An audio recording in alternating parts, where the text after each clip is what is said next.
Mesdames, Messieurs, bonsoir. Bienvenue dans cette session d'information dont voici les titres. Une nouvelle ère s'ouvre pour l'examen du brevet d'études du premier cycle. La section 2023 est transitoire. Les clarifications du directeur des examens et concours dans ce journal. Les langues maternelles facilitent la compréhension par l'enfant de l'essence de son environnement. La communauté internationale les célèbre aujourd'hui. Comment sont-elles valorisées au Bénin? On en parle. Les guides de tourisme sont également à l'honneur ce 21 février, une occasion pour mettre l'accent sur leur importance dans le développement d'un pays.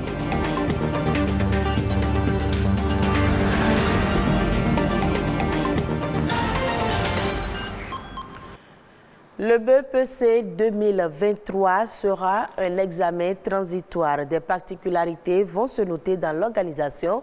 Le directeur des examens et concours apporte plus de précisions au micro de Calvado Arwanou et Doris Nathalie Olabi.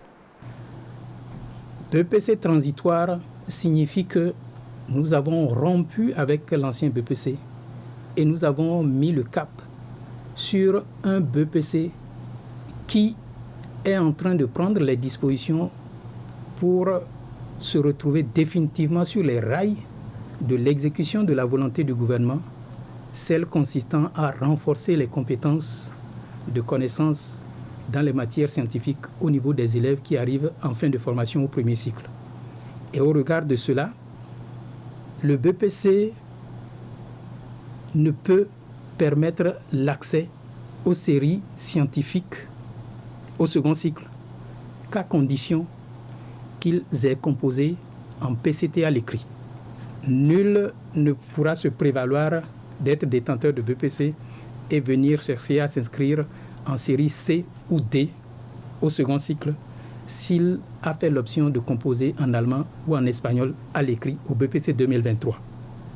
Voilà pourquoi, pour ne pas égratigner les intérêts des uns et des autres, pour ne pas léser des personnes qui ont traversé le cursus à un moment où l'arrêté 012 exigeant l'enseignement obligatoire des PCT à tous les élèves à partir de 4e n'avait pas été pris, eh bien, tous ceux qui ont traversé le pont entre-temps et qui n'étaient pas l'objet sous le coup de cet arrêté, c'est une façon transitoire de les récupérer tous et de les mettre à égalité de chances pour leur organiser un BEPC exempt de tout reproche.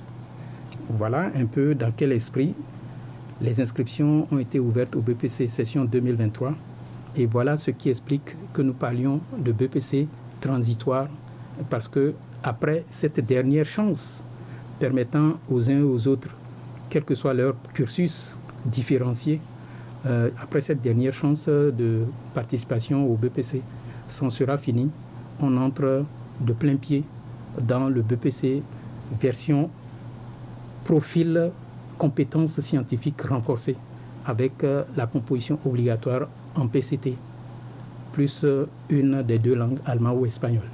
Je me permets de rassurer aussi bien les parents d'élèves que les candidats que nous avons pris toutes les dispositions au plan technique et technologique pour que tout candidat en concertation avec ses parents qui, après réflexion, se raviserait, voudrait remonter sur la plateforme pour changer son option de composition. Il dispose de tout le temps. En vérité, nous fermons les inscriptions le 3 mars. Donc, il y a encore 2 semaines. Mais à l'intérieur des 2 semaines, ils sont tout à fait libres de se rapprocher de leur chef d'établissement pour demander à changer d'option. Parce qu'il est bon qu'ils le sachent. Ils ne pourront pas aller faire la seconde C, la seconde D au cours de la rentrée prochaine s'ils font l'option de composer à l'écrit en espagnol ou en allemand.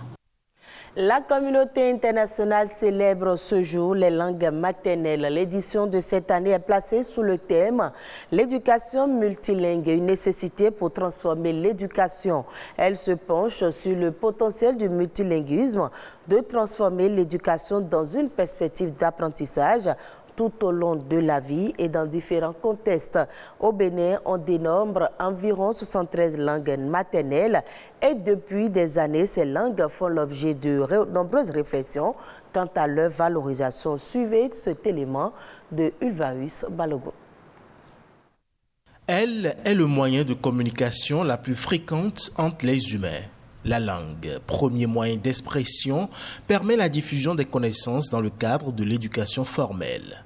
La langue, dont le soubassement est la culture. À partir du moment où on a dit que nous sommes indépendants, l'indépendance d'un peuple commence d'abord par sa culture.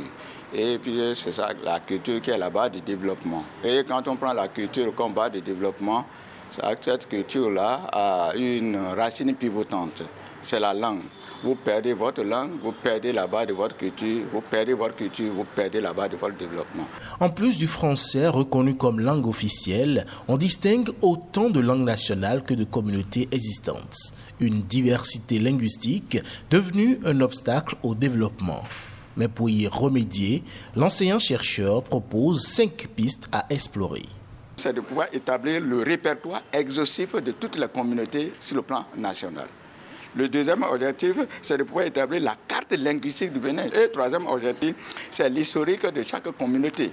Et faire la promotion des langues, il faudrait connaître d'où ces peuples viennent, où ils en sont arrivés et qu'est-ce qui fait leurs forces et leurs faiblesses. Et quatrièmement, c'est de pouvoir établir les rapports qui existent entre les communautés, à l'intérieur d'abord du pays et entre les communautés à l'extérieur. Et le cinquième élément par rapport à ce que j'ai dit, c'est de pouvoir fournir toutes les informations nécessaires qui permettent justement de choisir les langues qui doivent faire partie de notre système éducatif formel. Avec l'avènement technologique, le processus d'apprentissage et de valorisation des langues devient aujourd'hui plus facile. Ça doit être des facteurs favorables pour faciliter cet apprentissage-là.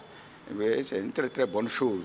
Et c'est en cela que nous disons que si réellement nous voulons être nous-mêmes, c'est de pouvoir retenir aussi la langue comme base de notre développement. Un enjeu déjà bien appréhendé par les gouvernants qui font de la technologie un atout pour relever les défis dans le domaine de l'éducation à travers la mise en place de la synergie alphabétisation, enseignement de la formation technique et professionnelle et numérique.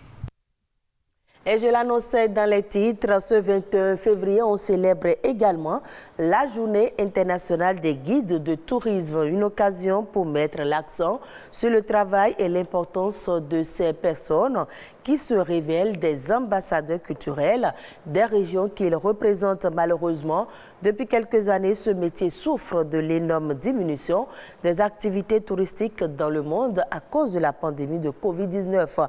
Les guides de tourisme, quelle place dans le développement d'un pays? C'est un reportage signé Ulvaeus Balogun. Ils sont sollicités en général par les touristes ou les vacanciers lors de leur premier voyage dans une région. Eux, ce sont les guides de tourisme, réputés pour aider le visiteur à comprendre, apprécier et jouir de ce qu'il voit. Le guide de tourisme, c'est une personne physique qui élabore des circuits touristiques et qui amène ces touristes-là sur les différentes potentialités touristiques afin de leur dire les histoires que regorgent ces sites. C'est l'interlocuteur principal du touriste. Et puis, disons, c'est celui qui maîtrise pratiquement tout ce qui est culture, héritage, religion, histoire d'un pays. Le guide de tourisme est donc suffisamment cultivé pour pouvoir répondre aux questions des visiteurs. Il a une parfaite maîtrise de l'histoire, des anecdotes, de la tradition et de la culture du lieu visité. Il y a plusieurs types de guides, les guides de tourisme, les guides accompagnateurs, les guides locaux, les guides sur site, les guides conférenciers. En ce qui concerne les sites, il y a des guides sur site. Ce sont ceux-là qui connaissent l'histoire de cette localité, de ce site spécialement. Quand je prends l'exemple du temple de Python à Ouidah, vous verrez que ce sont des autochtones, des adeptes de ce Python qui exposent ou qui racontent l'histoire du temple de Python. Si le secteur du tourisme apporte de la richesse à la communauté de par ses diverses activités touristiques, le guide de tourisme est celui-là qui favorise l'économie locale en tant qu'agent économique de premier rang. Le guide est une personne très importante parce que c'est lui qui favorise l'économie locale, c'est lui qui est un agent direct entre le touriste et la localité ou la région ou la ville. Quand vous allez dans une région, vous impactez la région parce qu'il y a des restaurants, il y a des artisans. Tout ce monde, quand les touristes les voient, ils veulent dépenser. Et donc, il impacte économiquement les régions. En plus, vous savez, il y a des touristes qui ont envie peut-être de contribuer à la construction d'une école ou de fournir quelques matériels à un centre de santé. Donc tout cela permet à travers la facilitation du guide touriste et communauté locale à faire avancer ce genre de projet. Avec la pandémie du coronavirus, le guide de tourisme est un métier qui souffre de l'énorme diminution du tourisme dans le monde. Mais tant qu'on pourra voyager et qu'on voudra découvrir, il y aura toujours de la place pour un guide de tourisme. L'actualité à l'international, c'est dans Eco Inter, une compilation qui porte la signature de Arnaud Adaja.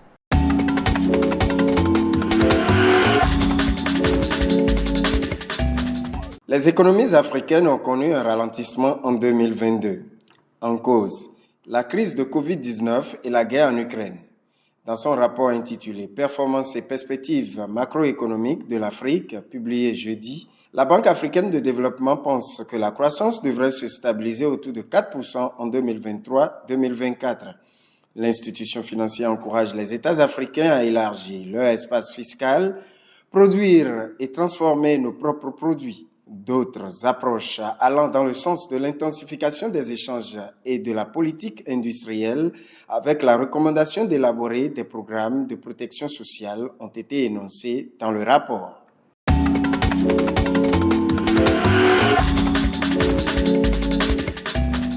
Une mission du FMI a évalué mi-février la performance de l'Ukraine. À l'issue de la rencontre avec les autorités ukrainiennes, la mission a déclaré que la performance des autorités dans le cadre du programme de suivi a été solide.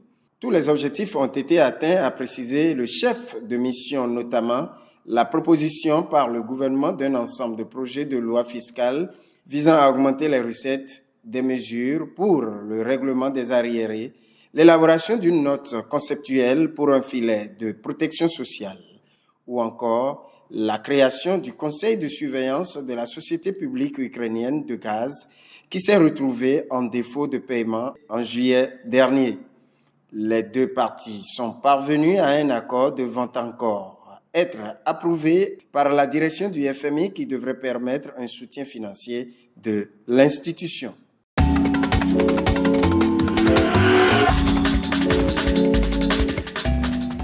Un nouveau cas de guérison du VIH a été présenté lundi dans la revue Nature Médecine. Le patient déclaré officiellement guéri du VIH après une greffe de moelle osseuse. Il n'a plus aucune trace du virus dans son organisme. Dans leurs analyses, les chercheurs n'ont pas trouvé de particules virales, ni de réservoir viral activable, ni de réponse immunitaire contre le virus dans l'organisme de cette personne, malgré l'arrêt du traitement depuis 4 ans. Seulement 2 cas de guérison similaires en 2009 et en 2019 ont été décrits jusqu'à présent dans des publications scientifiques.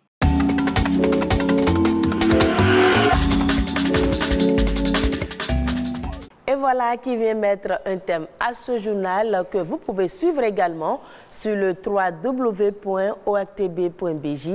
Merci à vous de l'avoir suivi.